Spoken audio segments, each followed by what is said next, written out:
সুন্দর একটি সকাল। পল্টু কচ্ছপের হাড় জোগাড় করে সেটিকে ছিঁড়ে ছিঁড়ে খাওয়ার চেষ্টা করছে।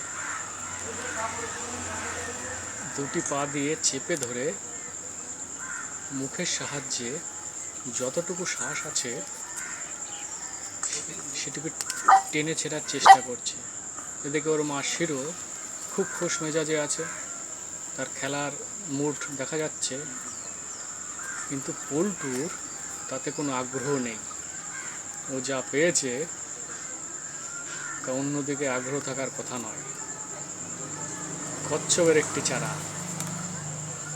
শিরোকে খেলার জন্য আহ্বান জানাচ্ছে, শিরো মানে ওর মা, কিন্তু পল্টুর তাতে কোনো ভ্রুক্ষেপ নেই। ও চিবিয়েই চলেছে, খুব তৃপ্তি সহকারে।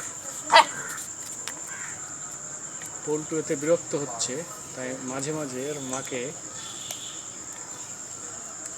জানাচ্ছে আমি খেলবো না এখন, কিন্তু ওর মা নাছোড়বাতা,